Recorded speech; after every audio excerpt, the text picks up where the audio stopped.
Welcome back to Further Solutions Academy. Don't forget to share this video among your friends. We have a lot of videos for you already. You can learn any topic of your choice: mathematics, physics, and chemistry. On this video, I'll be walking you through on nature of roots. And before you understand what is called roots, you must to understand what is called polynomial of degree 2. There's what is called polynomial of degree 2, which is, we all call it quadratic equation. Quadratic equation. Now, this is a quadratic equation. How do I know something is quadratic equation? Number one, the degree of unknown variable will be 2. If the degree is 2, it means we are talking about quadratic equation. And mind you, quadratic equation has a general equation. This is the general equation of quadratic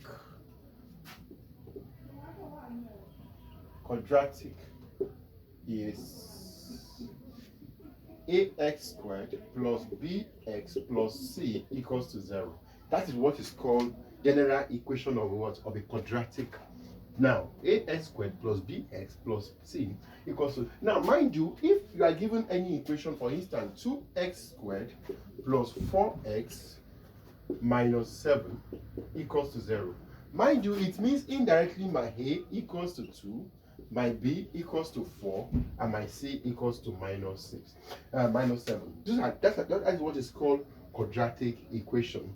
Now, for me to have something like this, now let me now try to walk you through what is called nature of root. Now, nature of root means you having two degree of the unknown variable is 2. That is what we are to work on. Now, there are 3 of them, and let me explain the 3. The first one, number 1, we have what is called equal real roots.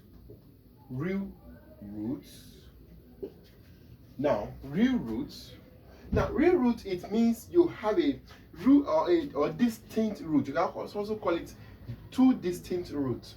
Now, in that case, we are talking about b squared greater than 4ac.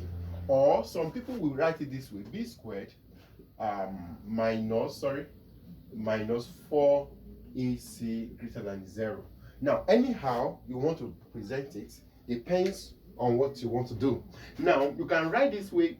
Now it means indirectly we are talking about the equation will be like this.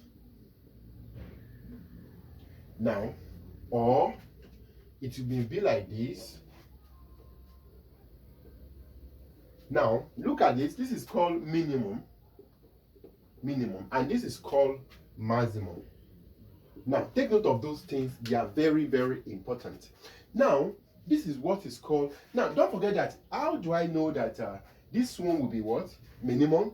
If my, for instance, ax squared plus bx plus c equals to y, it must be equals to y, because of we are talking about graph at this point. Now, once you have done something like this, it means coefficient of x squared is attribute of positive. Once it's positive, it will be what? It will be like this, and this one will be minus ax squared plus bx plus c equals to y. Now, the attribute of my x square here is minus. Now, when you have done something like that, you have maximum and minimum. Now, these are called real roots. Take note of that.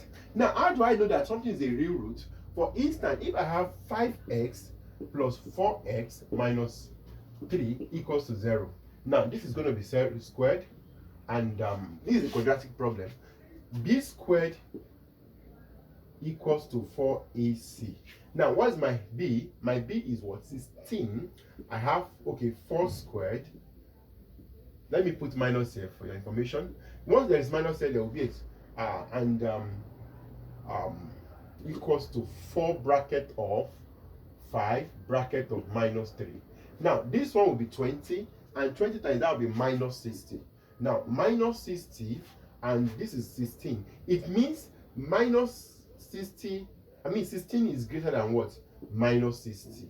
Now it means b squared is greater than 4ac. Can you see? That is what is called. Now it means at this point is a what? Is a real root.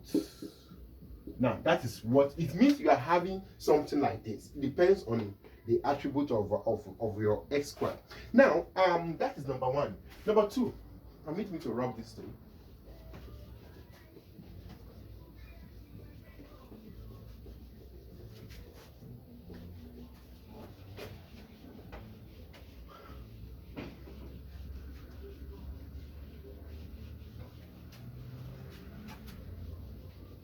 Okay, number two, I'm calling what is called equal roots. Equal root. Now, my equal root, it means we are talking about something like this. B squared equals to 4ac. Or some people will write it this way: b squared minus 4ac equals to 0. Now, this is called equal root. There are a lot of word problems embedded here. Now, what we are talking about there is that now, for instance, if I have okay, for instance, you have 2x squared plus 4x. This could be minus plus 2 equals to 0. Now, can you see that minus 4 squared will be equals to 2 bracket of 4 bracket of 2 bracket of 2. 2 times 2 times 2, that will be 16. And this is 16. 16 equals to 16. It means b squared equals to 4ac. Equal root. Now, how does it behave on graph? Now, it will behave this way on graph. For instance, this is how it's always been. Now, this is a graph that has x-axis. We already know that this is y-axis and x-axis, and negative x and negative y. We should know all this by now. Now, if it is an equal root, it means we are talking about something like this. Can you see? And it can also be like this. It's possible to have something like this. Now, sorry, I didn't draw it very well. Now, it means the turning point is turning at 0. It may turn at 0. It may turn here. Depends. They may turn here. It may turn anywhere. Now, at the point of turning, it means that is, for instance, now, look at this one. It means at this point, if I should factorize this thing, I'll be having x equals to 1 twice. Now, if I have that, it means at 1 is turning at 1. Now, that is what we are talking about. Now, the third one, which is the last one. The last one.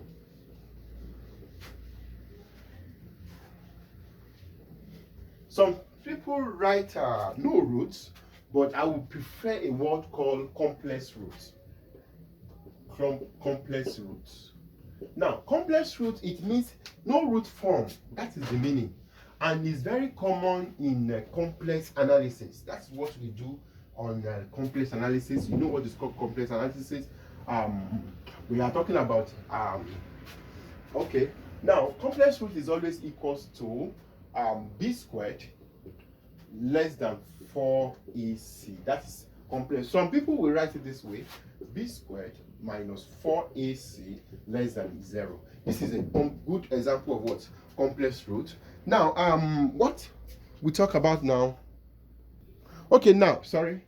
This is how do I know that something is a complex root? It means there's no root form.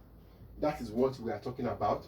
And at this point, for instance, when you have s squared minus 9, plus 9 equals to 0. Now, s squared will be equals to plus or minus 3i. Now, this is a very good example of what? Complex root. It means we have real and we have imaginary. Real and what? Imaginary. We know you have to go to a Gann diagram and all those things. I'm not going to teach that now. Okay. Now, I think that is what we are talking about, complex root. This is how the nature of it is always in the graph. Now, we have something like this.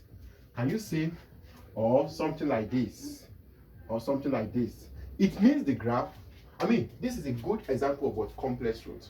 No, there are many of them. For instance, now, if I have x squared minus, plus 9 equals 0. In perfectly. If I want to write this thing as a mathematician, as a student of mathematics, you write it this way: x squared plus 0x plus 9 equals to 0. It means a is 1, b is 0, and c equals to 9. For instance, I'm now saying that what? B squared greater than 4ac. Oh, sorry, I cannot establish that now. Sorry for that error. It means 0 squared 0 squared equals to 4 bracket of 1 bracket of 9, which will be 36 equals to. Now, can you see that b squared is less than what? 4ac. Now, can you see that is a very good example of what? Of complex roots. There are a lot of questions under this part. You can play around with this, with what I've explained. Don't forget to share and subscribe. Once again, thanks for watching.